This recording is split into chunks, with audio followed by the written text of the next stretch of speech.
Hi, I am Felicia Brina with FELICIA'S Today we are going to talk about a new pattern that I have out with C&T Publishing. This is My Cozy Village, and we are going to talk about the construction steps and some of the techniques that are involved in making this quilt today.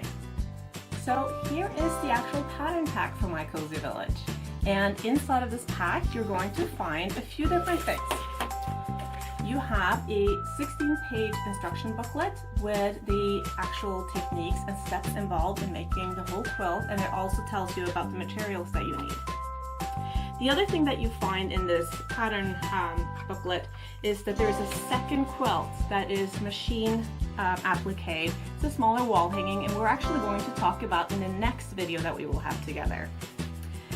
You will also find that you have full-size placement diagrams for all of your blocks in this main quilt.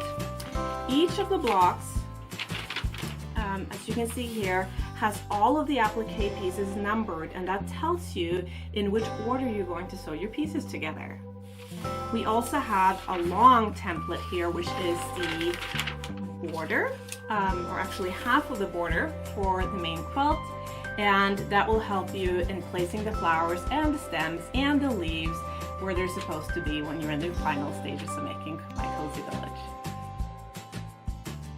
Here are the supplies that you're going to need in order to do this quilt hand applique. There are several methods of doing hand applique, and you may be familiar with traditional needle turn applique, but today we're actually going to use a different technique using what's called applique sheets. And I have two brands of applique sheets right here.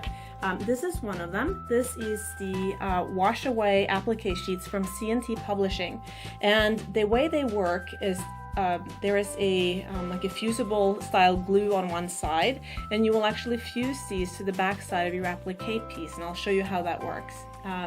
These particular sheets will dissolve in water, so if you're washing your quilt, they will actually disappear after that first wash. The other brand that I have here is from the Spanish company Applique.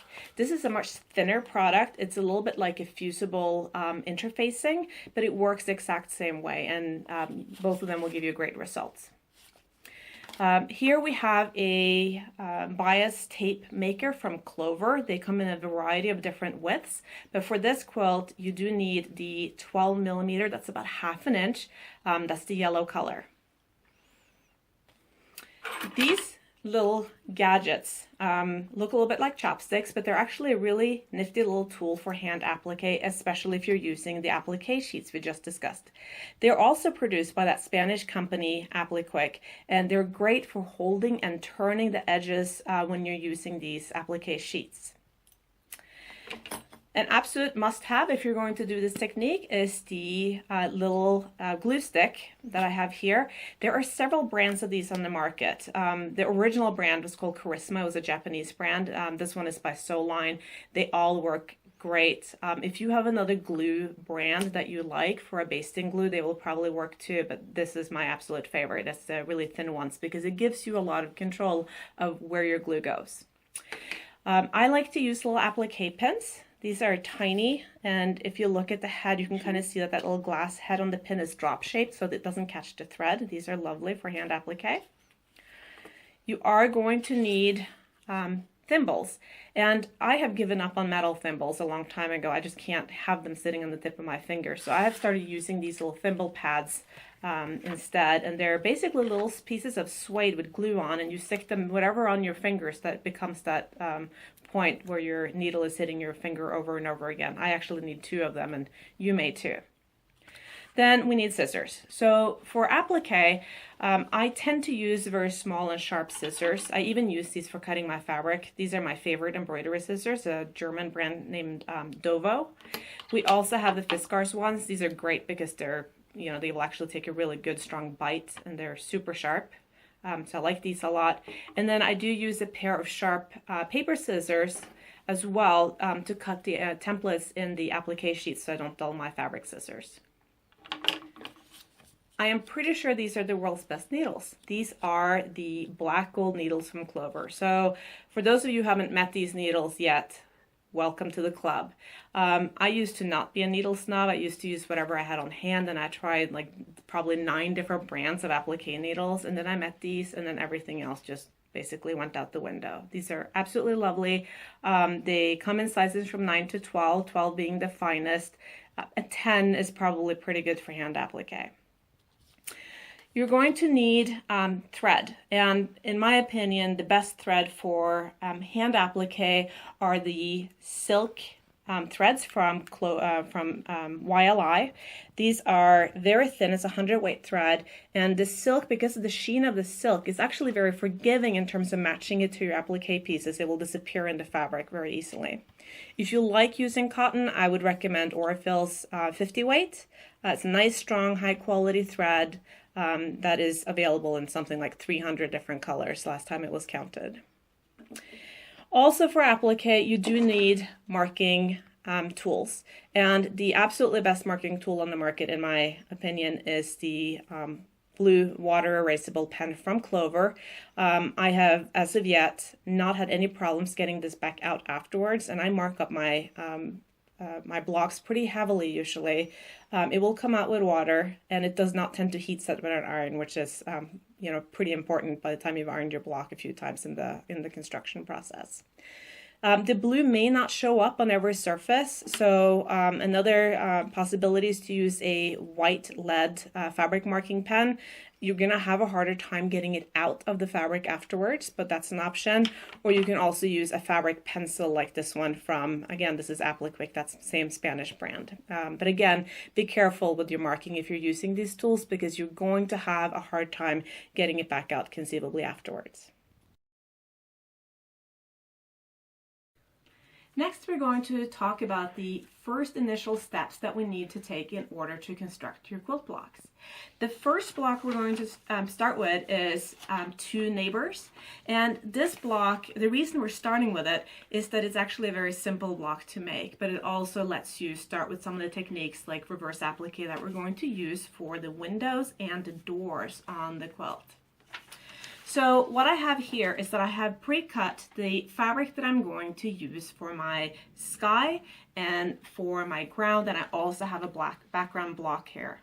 So the way that you go about this is, when you're starting a block, you actually want to just take a tape or a rotary ruler and actually just measure how tall your sky is. This one is about 10 inches. This doesn't have to be horribly accurate at this point. You want a little bit of extra, so I decided to cut my sky fabric 14 inches tall, and then also I have it at 14 inches in width, which is quite a bit wider than it's going to be when we're done. The ground fabric is the same thing. If I just lay it on top of the block, you can see that it's more than covering the actual finished size of that, that ground. And again, the reason for that is that we're going to be doing hand applique, and we're going to probably be fraying a little bit on the edges of this, and we're also going to trim this block down after we're done with the hand applique. So to start with, a little bit of extra fabric around where you're going to be working is all good.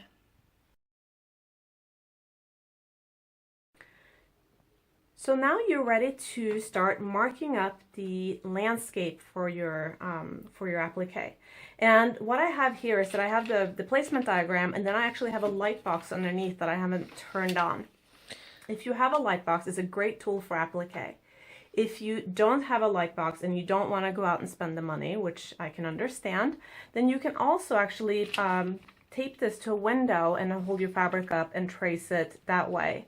If you have a really light fabric, like I actually do, you may be able to get away with not having any light box or window at all.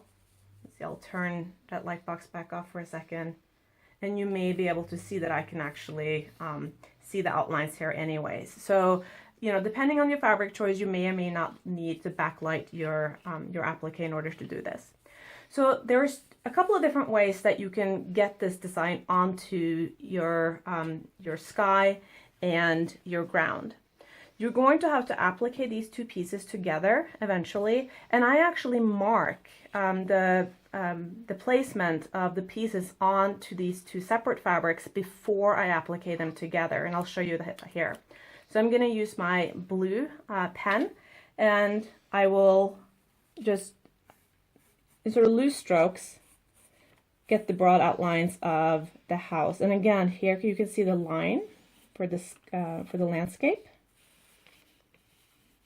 And I'll put the two houses down, and keep in mind that once you've actually put a big piece down, anything that goes on top of that piece, there's no need to mark it on here. So we're just gonna put, you know, the sort of the broad outlines there. And if you make a mistake, it's okay. This pen comes off really well, and so there's no reason to spend lots of time worrying about making a mistake here. A little dab of water on your finger will get any erroneous lines off really fast. So here's the tree, some of the, and I don't even always mark really well. I look at these patterns as a sort of suggestion for where things are supposed to go. And if you find during the applique process that, you know, your house moved half an inch to the left or right, or your tree moved up or down or whatever, don't despair. This is your landscape. It does not have to look exactly like my landscape. So I think that applique in many ways is actually more forgiving than piecing, simply because you're working on a background and the pieces can move and the world does not go under and the quilting police does not show up and arrest you. So I've got the main outline for the tree here. I got the main outline for the houses. I got my line here where the ground is going to start. The other thing that's important is that you actually get this line down, and this is the one place where I wouldn't be sloppy. I like to be sloppy, but here I don't go sloppy. And I also will put down sort of roughly where the flower petals are going to go.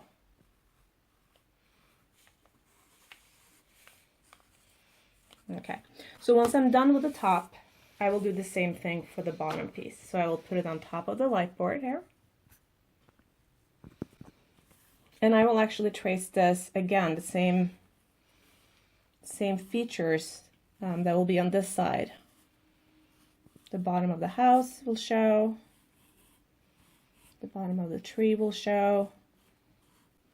I will put the petals for the flowers in. The little walkway, I will draw it right on here. And then the petals in the corners.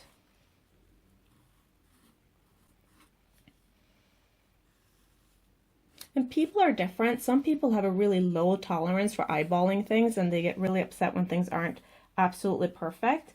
So if you're that person, then you probably want to make sure that your markings are really, really accurate and take a little more time than I do.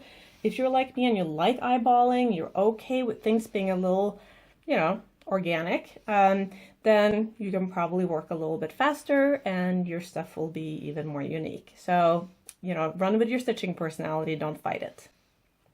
So now these two pieces are marked up, we'll say that. And so the next thing we're going to do is applique the sky and the ground together.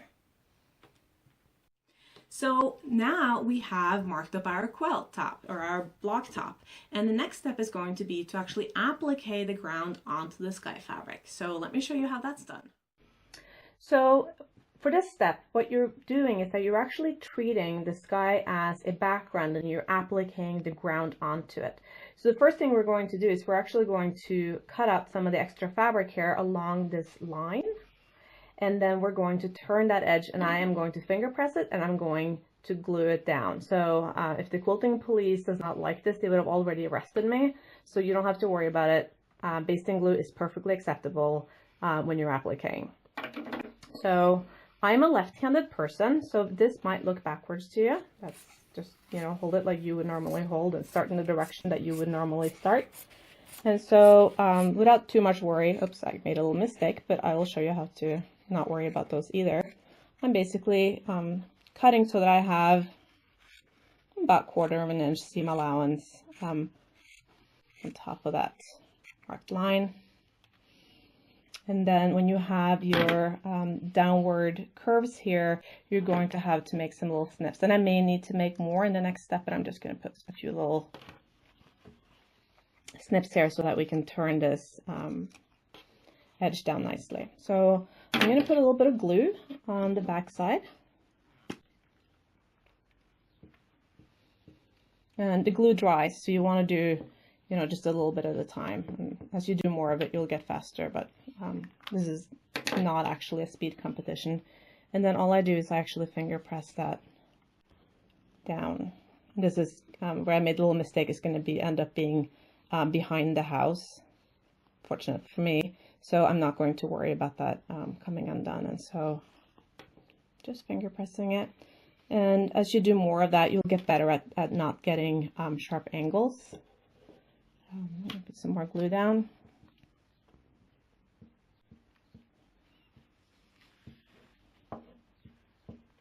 And you will go through this glue pretty quickly. You can buy refills for these glue pens, and that makes it a little bit less expensive, but you will probably burn through a bit of glue if you choose to start using this. So I started using glue after seeing some of the really fabulous Japanese quilters use it, and if it's good enough for them, it's good enough for me by a lot of margin. So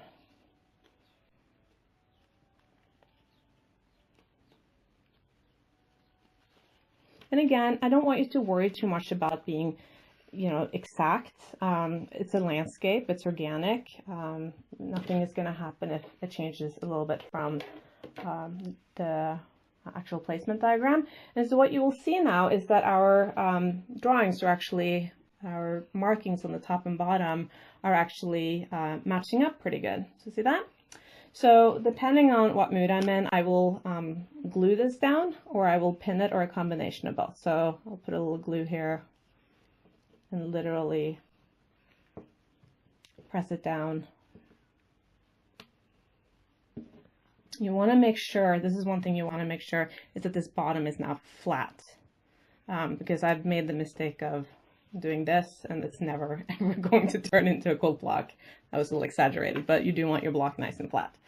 And then just to kind of reinforce that, I may put a couple of these little basting pins in just to hold things, because that glue, you know, will help you, but it's not going to necessarily keep the whole thing together as you're holding it in your hand. So a few pins is good. Okay. So now we're ready to start sewing. So at this point, I would take up my lovely silk thread, and when you're appliquing, you always want to match the color of the thread to whatever you're appliquing, not the actual background. So in this case, I would have used like a yellowy mustardy green of some sort, but in order for you to actually see what I'm doing, I'm going to use a darker thread. I think it'll be a little bit easier, and I'm not bothering putting on a thimble right now, but you might want to do that when you're starting. So you're going to come up, I have a little knot on the end of my thread. I'm going to come up outside of this line by about ½ an inch or so, ¼ of an inch maybe.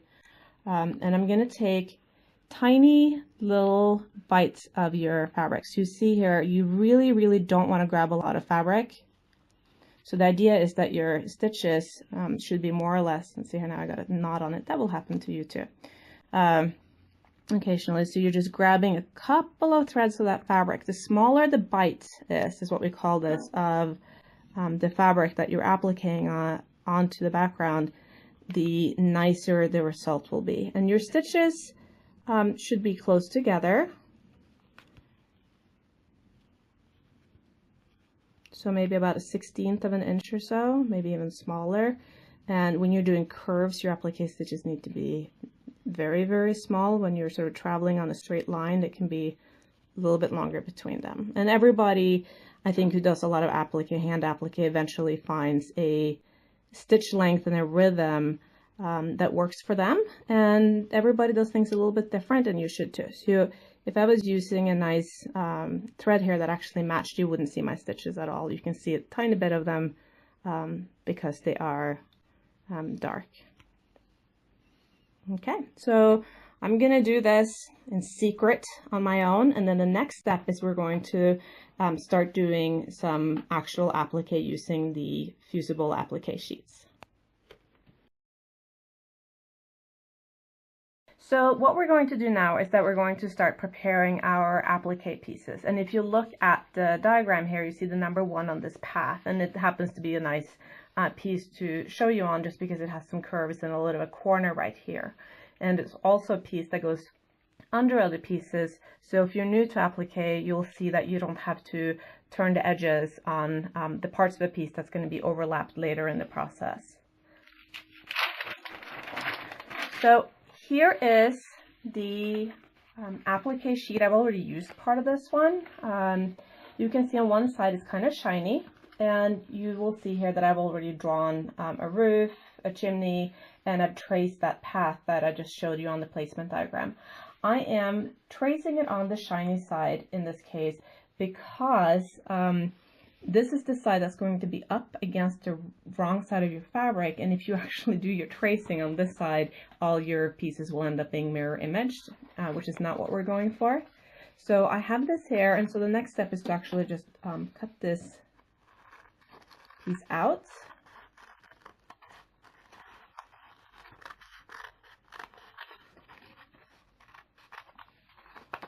And again, I'm left-handed, so please adjust as you need to in order for this to actually make sense to you.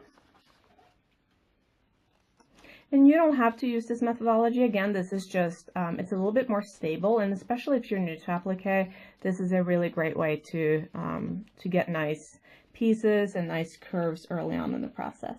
So here's the fabric that I have chosen to use for my path. I'm just going to stick this on the fabric, and of course if I was doing this in real life with a big piece of fabric, I would put it out in the corner somewhere.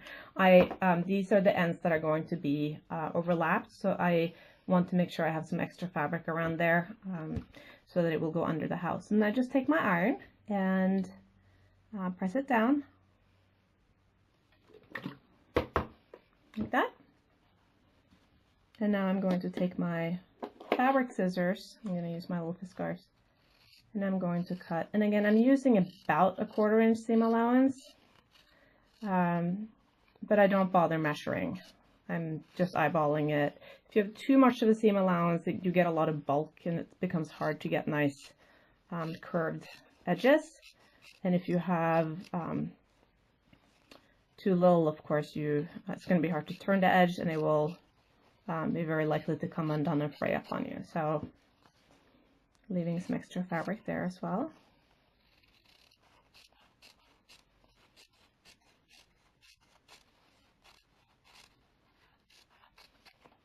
Here we go. And now we're going to use our glue stick to turn the edges. And usually in this process, I may still need to trim, so I'll keep my scissors closed. I'll probably want to make this a little bit narrower at some point. And we're going to cut in when we have the inward curves in order to be able to turn that. And you know, you may under or overestimate how many of these snips you need, and that's okay too. You just go back and add more if you need to, like that. I'm gonna need some more there probably, but so again, I'll just apply the glue. And I like, for these bigger pieces, I don't use the applique tools. I use the side of my thumb, and I basically just press them down. And once you get this into your fingers and you've done a little bit of it, it's pretty darn fast. And now when you're stitching, your edge is already turned. You don't have to focus so hard, and you can go back and make sure you don't have any sharp edges and so forth along your curves. So you can see it's pretty swift.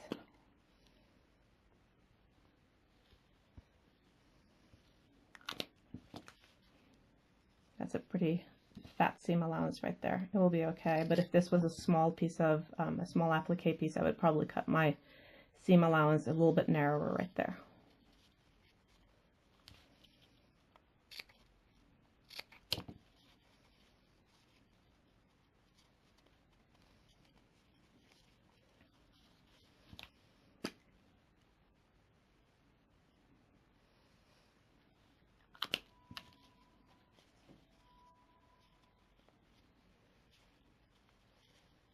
Here we go, and then the corner there. So when you're doing inwards in these like this little inward quarters, you may get a little bit of whiskers in the corners, and it happens to everybody. If you do get a lot of fraying in the inwards corners like this, it is respectable to use a little bit of fray stop. Again, nobody's going to come after you. You don't have to tell anybody. So don't be afraid if that's what you need to do. So here's our path, and now we're ready to applique this down.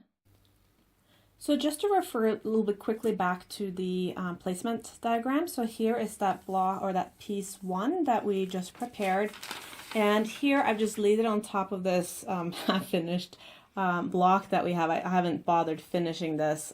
So here it is, the outline that we drew, and you can see this fits on there pretty nicely. Fabric is, you know, will move and drag a little bit when you draw on it. So don't necessarily expect that things will always fit at 100% on top of your placement trace. That's okay. But what you can see here is that these unfinished edges here that are sticking up and that are also sticking down below that bias line that we made, those are just left. And so when we're stitching this, we're going to stitch down here, we're going to stitch across, and we're going to stitch down, but we're not going to do anything with these ends because they're going to have be covered by other pieces in the next few steps. So that's it for your applique with the little bit of stabilizing applique sheets in there. Next, I'm going to show you one of the houses that I've already pre-prepped, and I'm going to show how you're going to do reverse applique on the doors and windows.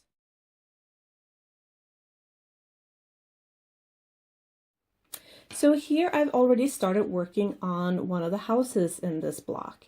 And if you look at the back, you can see that what I've done is that I've cut the entire sort of body of the house, the main part of the house, out on the applique sheets, and I've cut holes for the windows and the door. And what we're going to do now is reverse applique the windows and the door in place before we applique the house down to the rest of the block. If you weren't using this very stable, fairly thick applique sheet, you probably would actually want to applique the sides of the house down to the block before you put the inside of the windows and the door in place in order to add stability. But since we have this in place, we can do this in hand without worrying about the rest of the block yet.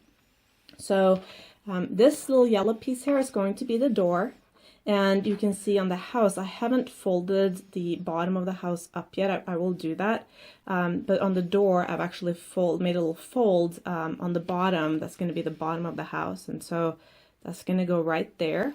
You can attach it with a little bit of basting glue if you want, and then we're going to sew it from the front once this has been turned over. The windows here, you can see what I've done is that I've cut out the opening here, and I've left a fairly narrow 1/4 inch or so seam allowance, and I've cut out to the corners with a pair of little tiny scissors. And here I've used glue already to kind of basically fold those out. And this is probably the stage where I am going to start bringing in these applique tools. You don't have to have them, you will survive without them, but you know, if you want to spend the money, they're a nice toy to have. So at this point, then I'm going to use a little bit of glue.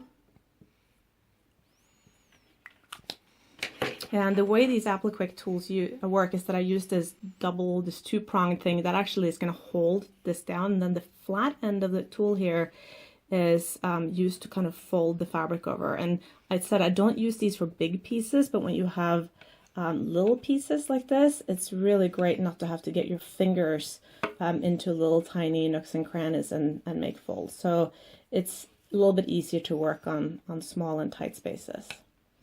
So that's how that works. And then for those of you who don't have applique tools and don't want to go out and buy them, I'll do this one with my fingers, and you can see that that works out as well. So again, I just use my thumb. So again, if this was a really tight window opening, this would be a little cumbersome, but I press the fabric out. So when you're doing this, you may see a little bit of whiskers forming in the corners. There's a little bit right there. It's almost inevitable that that's going to happen. Don't be afraid of using a tiny, tiny drop of fray stop there if you want to. But also keep in mind that more likely, if you're following the pattern, you're going to put some hand embroidery into this window afterwards, and that will cover, kind of cheating, right? That will cover that little bit of whiskering anyways. Okay, so now we are ready to put some fabric, and I was very playful when I was picking fabrics for this little teaching block, so I'm going to put this little tartan in the window, and so now we're going to sew that in place. So here you can see that I put my window fabric in place. It's quite a bit bigger. It doesn't need to be this big. If I was feeling more meticulous, I would probably have made it more like 1/3 of an inch bigger all the way around than the actual window opening, but this works just fine. And again, I'm using dark thread, which probably won't show up this as much right now, but I'm going to make the same little invisible applique steps or applique stitches that I was using earlier on the ground and the sky. And I'm just going to applique all the way around to put the window fabric in place. And so I'm going to do all my windows, and then I'm going to do the door. I'm going to basically close up the bottom here, fold that over, and do the door, cut the little corners, and then put the door in place, lining the bottom of the door up with the bottom of the house. And your house should be good to be appliqued down after that. So I want you to imagine for just a little bit here that we have appliqued in place our houses and our path and the tree, and it's all good to go. So the next step that we're going through now is that I have cut my block down, so there is about maybe it's about 1/3 or 1/4 inch seam allowance all the way on the outside of that marked line where the bias tape is going to be. And now the next step is going to be to center this onto our background block and baste it in place so that we can get the bias border attached to it. So this is my background block. It's quite a bit bigger than it needs to be. When you're completely done with your block, it's going to be 16.5 inches before you piece your whole quilt together. And I think this one is actually 20 by 20 because I like to have something extra to work with. And I will trim my block down after everything else is in place so that it's completely even and straight. So here's the block. You can see the little seam allowance all the way around outside of the line that shows the inside of the bias binding. And I want to center this onto the background. It doesn't have to be very exact, but I have sort of finger pressed the center, sort of folded the block in 1/2 and 1/2 again and made a little finger press here. And then I'm going to put this more sort of roughly in the center. Again, if you're more particular about this than I am, and my eyeballing it makes you uncomfortable, measure to your heart's content. You know, everybody needs to follow their style. And so I'm going to use my little pins, and I'm going to basically pin this thing down pretty good. And at this point, what is really important is that it lays flat, because if it doesn't lay flat now against that background, it will never be flat. So we want to take time and kind of smooth it out and make sure that it's laying very, very nicely onto our background block here. And I'm going to put quite a few pins in place in order to get that done. And at this point too, you might be a little nervous because you put all this work into your applique, and so you don't want to make any mistakes. So you'll probably be pretty particular about, you know, cutting the block down and so forth. You might feel a little bit timid about cutting into your work, but you will be fine. Just go slow and think about what you're doing. Okay, so let's say that I had a ton of pins in here now, and you felt comfortable that it was nice and stable. I have another needle here that's threaded. This time it's just threaded with good old cotton Orifil thread, but a knot on the end. And I'm going to put some basting stitches down now. And my basting stitches aren't going to be really, really long. But, you know, these are not stitches that are going to be visible. They're going to be underneath that bias border that we're going to put on our block. And I try to keep my work flat on the table while I'm doing this so as to not cause a whole lot of distortion to the piece, again, so I don't get things not laying flat. And once you've passed the pin, you can just take it out. It's not gonna, it doesn't need to be on your piece anymore. So I'm just gonna baste all the way around, keeping that whole block nice and flat to make sure nothing really shifts at this point until I'm come back to where I started. Okay, and these stitches will not be visible afterwards. They're just, you can take them out or you can leave them in under the bias border. It doesn't matter. Okay, so once we're done with that, we're going to make our bias binding using the Clover bias tape maker, and I'm going to show you on a smaller sample how to put the bias tape in place on top of these curved lines that we've drawn. So are you ready to make bias tape? This is one of the coolest techniques I know. I love these little bias tape makers from Clover. They come in a variety of widths. We're going to work with the 12 millimeter, which is about ½ inch, a little under ½ inch, and we're going to make bias tape. So I've already cut this piece of fabric right here. This is 1 inch wide, and I've cut it on the bias, so basically 45 degrees off the grain of the fabric. And these little bias tape makers, they work this way. You basically take that strip and you push it into the back of the bias tape maker. This one came out no problem, but if it hadn't come out by itself, you can take a needle and you can pull in that little crack here and kind of help fish it out, or you can also stick it down there and that will help it fish it out. So I put that down on my ironing surface. I'm going to take my big monster iron. I'm going to hold back here. This will actually get warm, and I'm going to pull this back as I run right behind with the iron. And again, this is probably backwards from how you would have done it, because most likely most of you are right-handed. And I'm going to run all the way to the end of my strip.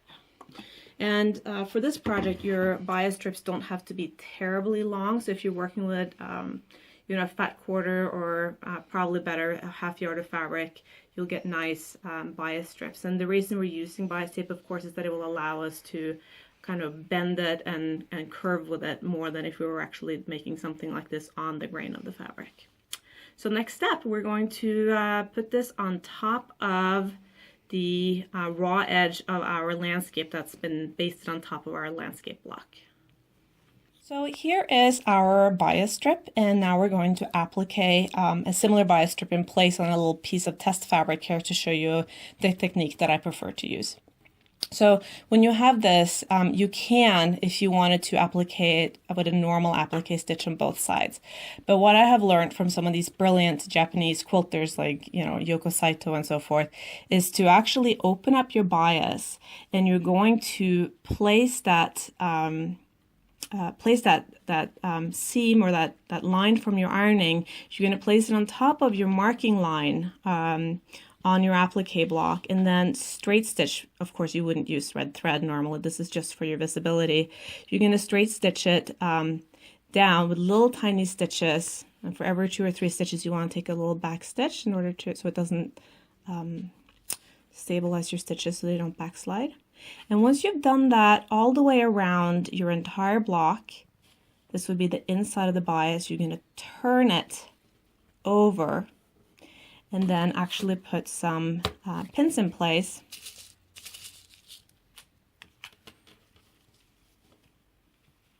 And what you're going to find is that the bias strip is willing to turn around nice, soft corners. And that's why we're doing it on the bias. That probably wasn't a very well set pin. Okay. And then you're going to go back and you're going to applique the outer edge. So this would now be the inside of your block, and this is the outside. I have another test piece here that sort of demonstrates this a little bit better maybe. So here the inner seam has already been straight stitched. This would be the inside of your block, and this is your background. And so here the bias has been turned over and it's been appliqued in place on the outside. And you can see here that as we're rounding corners, we're not going to be able to pull that bias all the way around the corner without cutting it. So we're cutting it here. And the reason we can do that is that we're already going to put a flower right here. So these are also the places where you want to start and end bias strips. They're going to be relatively short. So under the flowers is where you want to start and end, and then you continue on.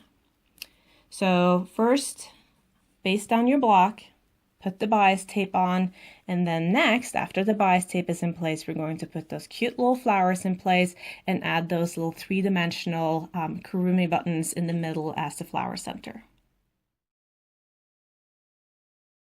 So one of the last steps in getting your block ready is putting the little flowers in the corners and along the sides on top of that bias border that you just put in place. So if you look here, I have already pre-prepared some little flower petals. I have 6 of them. And I've already put little applique sheets in them and, you know, glued them down and so forth. So on your block, you're going to do the corners and then the middle. You should already have the little lines that you drew when you initially marked up your landscape. So you place your petals in accordance, and it's worth kind of stopping and looking at them and making sure that they actually look like a round flower and not, you know, some other shape. So you kind of lay them down, make sure it looks nice. They don't have to be perfectly symmetrical. Flowers are not always perfectly symmetrical, but again, you know, whatever makes you happy. And they can also lay a little bit on top of each other. There's going to be a center on top of this, so you don't have to worry about that inner circle so much.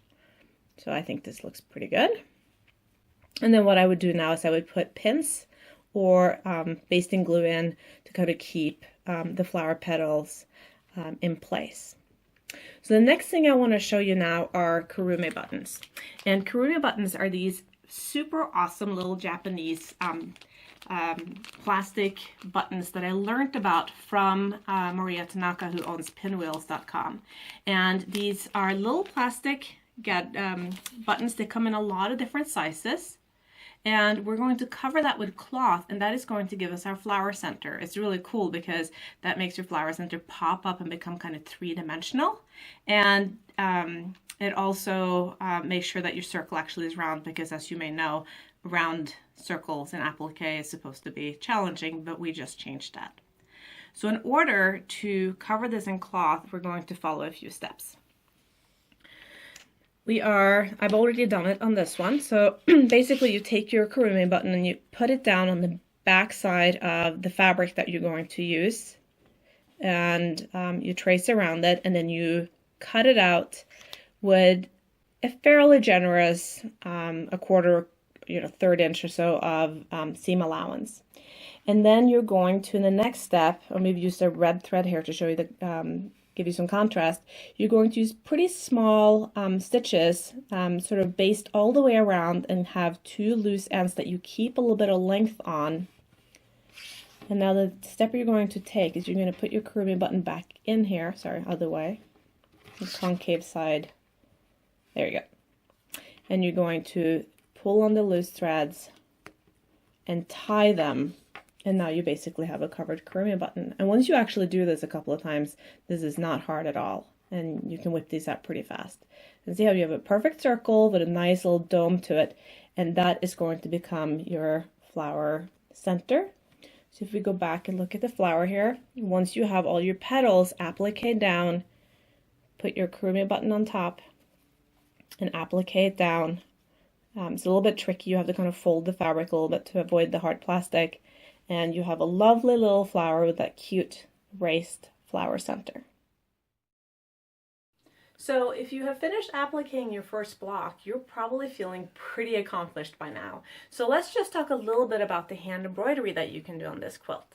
So if you look at my blocks here, and I have put very simple embroidery in place. So for example, if you look at this block right here, I put some little running stitches in as rain from the cloud. I used little French knots for fruit on the trees. And I used little chain stitches and straight stitches as door frames and window frames. If we take a look at this block over here, I have also added little flowers in the flower cases outside of the windows, along with, window panes, door frames, and so forth. If you look at the leaves up here, I put little chain stitches in, or little stem stitches rather, this is, in order to mark the sort of center margin on the leaves. So play around. There are more suggestions for embroidery in your pattern pack. The important part with embroidery is to do what feels fun for you. Stop if you feel like you've had enough, and feel free to go wild if that's what you want to do. You want to put the embroidery in place before you assemble your quilt up. So after each block is complete is when you want to do the embroidery. Let's move on and talk a little bit about the border. So you're going to cut your border strips according to the directions on your pattern. You cut them about 7.5 inches, I think it is, by 67, but double check that in your pattern. And then you're going to use your pattern templates to mark up the placement of the vines, the leaves, and the flower petals, just like you've been doing for your blocks, and applique them in place, just like we've been doing. The one big consideration for these borders are the Kurumi buttons. These are much bigger Kurumi buttons, and especially if you're going to send your quilt to a long armor, but it's also a consideration on the domestic machine. You will not be able to get the needle all the way in here if you want an outline quilt around, quilting around the center, for example. So what I recommend doing is wait to put your Kurumi buttons in place until the quilt has been completely quilted, so don't do that until that last step.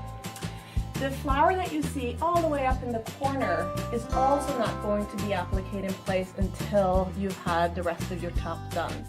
So the border is mitered. There's a mitered seam right here, and these two ends come in, and then this last flower gets appliqued down after the borders have been put in place rather than before. And then of course the Kurumi buttons after the quilting is done. So I hope you have a ton of fun making your cozy village. Go crazy, make it yours, own it, embellish it as much or as little as you want, and I would love to see anything that you make. To learn more about what I do, you can visit FELICIA'sworld.com, and I look forward to connecting with you again in the future.